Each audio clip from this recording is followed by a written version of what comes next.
Willkommen im Lacuna Showroom in Langeskov auf der schönen Insel Fünen in Dänemark.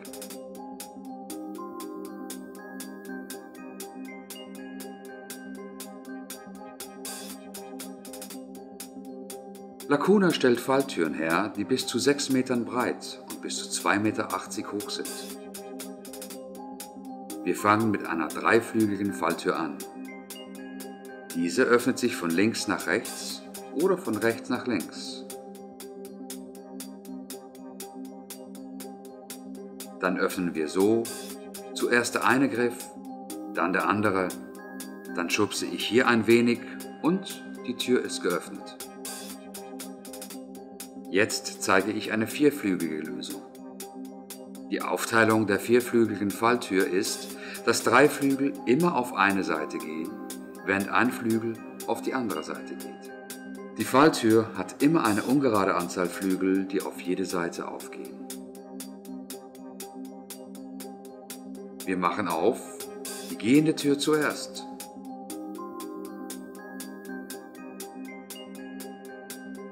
Dann Griff 1 und 2 und die Tür fährt zur Seite.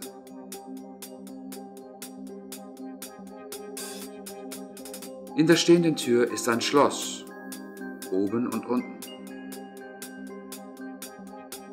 Die Tür hat eine Bremse und kann daher nur bis hier aufgehen.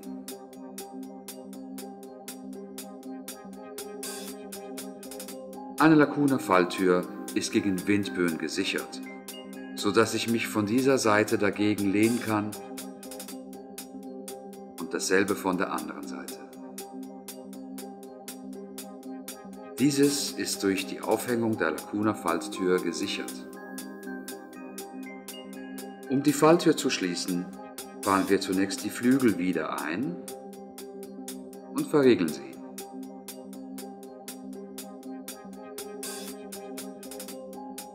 Nun schließen wir die Schlösser in der stehenden Tür und können nun die gehende Tür schließen.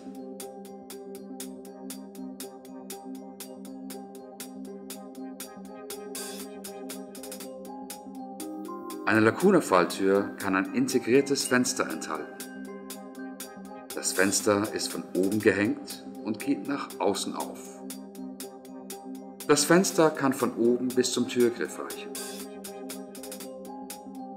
kann aber auch nur eine geringe Höhe haben, wenn es nur zur Lüftung benutzt werden soll oder wenn Einbruchssicherheit gefordert ist.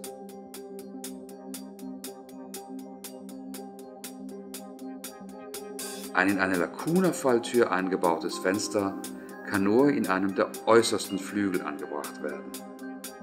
Das heißt hier oder hier. In einer dreiflügeligen Tür natürlich nur im letzten Flügel.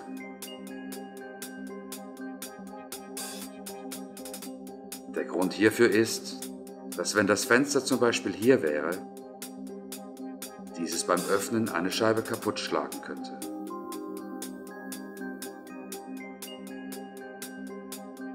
In dieser dreiflügeligen Falltür sind Lacuna-Sprossen angebracht. Die äußeren Sprossen sind im Rahmen eingelassen und nicht verklebt und widerstehen damit Wind und Wetter. Wir können Sprossen in 20 mm, 25 mm, 36 mm und 42 mm anbieten. Die meistbenutzte Sprosse ist wie hier die 25 mm Sprosse. Auf der Innenseite sehen diese Sprossen so aus. Sie haben ein sogenanntes Palastprofil, können aber auch in der Softline ohne Profil hergestellt werden. Wie hier schön zu sehen ist, sind alle Beschläge aus gebürstetem Edelstahl gefertigt und werden, ganz egal wo auf der Welt, den äußeren Bedingungen gerecht.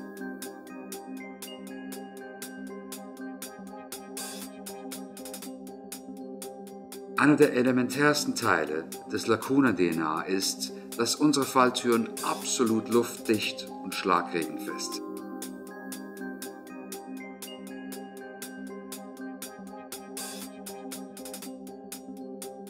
Falltüren sind zwischen Flügel und Rahmen rundherum zweifach abgedichtet.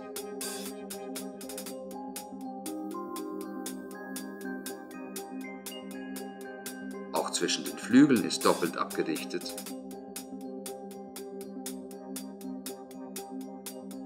Was im Schnitt so aussieht.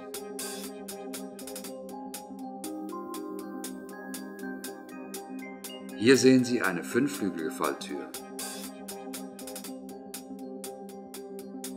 Wie eine dreiflügelige Falltür öffnet auch diese von links nach rechts oder von rechts nach links.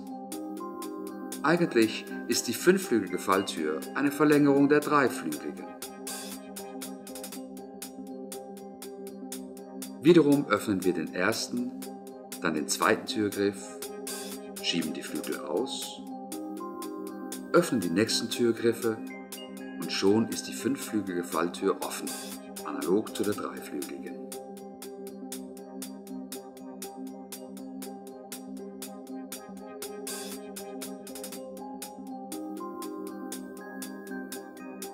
Zum Schließen fangen wir immer hier an und so den nächsten Flügel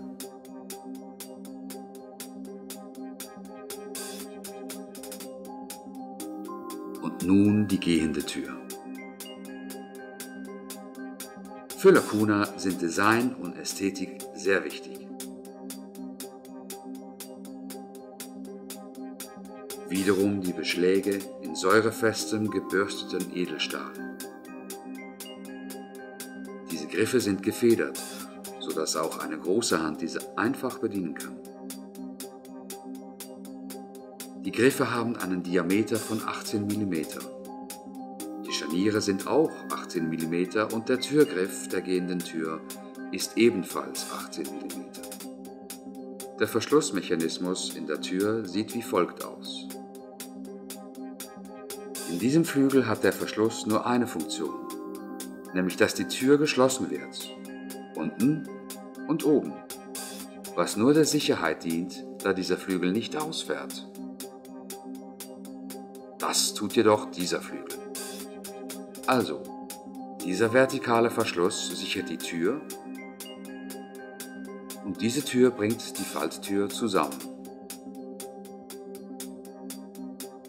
Die Verschlussstange ist an beiden Enden abgerundet, was bewirkt, dass wenn man die Tür zumacht, der Griff sich leicht drehen lässt und diese Flügel verriegelt.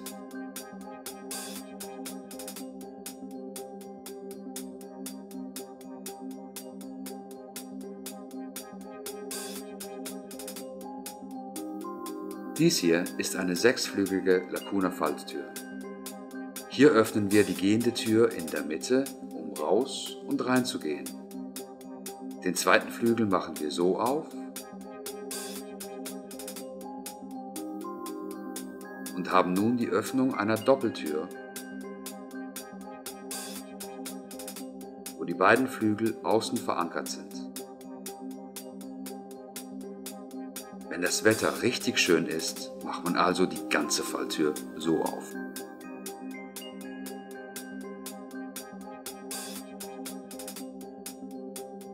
Dieses hier ist eine siebenflügelige Falltür mit ca. 6 Metern Länge. Diese Tür geht von rechts nach links und ist natürlich auch von links nach rechts erhältlich. Wir öffnen die Tür analog zu den anderen.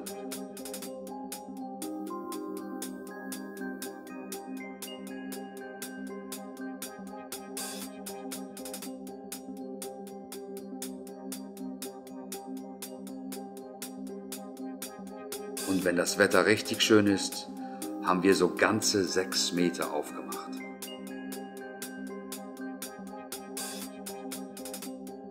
An dieser siebenflügeligen Falltür sehen wir, dass 2 verschiedene Farben verwendet wurden. Hier ist die Innenseite weiß und die Außenseite schwarz. Zweifarbige Türen sind sehr beliebt und viele unserer Kunden wählen diese Lösung in den verschiedensten Farbkombinationen. Außer unseren aus Wärme behandelter Buche, auch bekannt als TMT Composite, bestehenden Rahmen, die wir in den verschiedensten Farben lackieren, bieten wir auch Türen aus FSC-zertifiziertem Mahagoni und aus europäischer Eiche an. Alle unsere Falltüren werden nach den gleichen Standards hergestellt. Die Falltüren sind natürlich mit zweifacher oder dreifacher Verglasung erhältlich. Auch der Isolierungsgrad kann angepasst werden, sodass Lacuna-Falltüren auch mit Passivhausnormen erhältlich sind. Alle von uns produzierten Teile werden von denselben CNC-Robotern hergestellt. Somit erreichen wir eine durchgehend optimale Präzision und dasselbe Finish. Hier sehen Sie eine andere Ausführung, nämlich in mit Öl behandelter europäischer Eiche. Und hier ist ein Muster des mit Öl behandelten Mahagoni, das diesen satten Ausdruck hat. Hier sehen Sie den Standard Lacuna Oberrahmen. Die integrierte Schiene führt diesen Wagen, der die Türen von oben gehängt trägt. Dieser Oberrahmen wird in einem tragfähigen, stabilen und absolut waagerechten Überlieger verschraubt. Ein Durchhängen würde bedeuten, dass die Falltür auf der Fußleiste aufsitzt.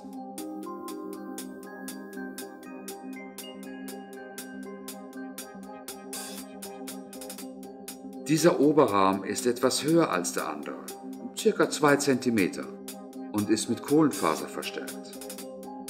Das bedeutet, dass dieser Oberrahmen für Falltüren von bis zu gut 3 Metern selbsttragend ist.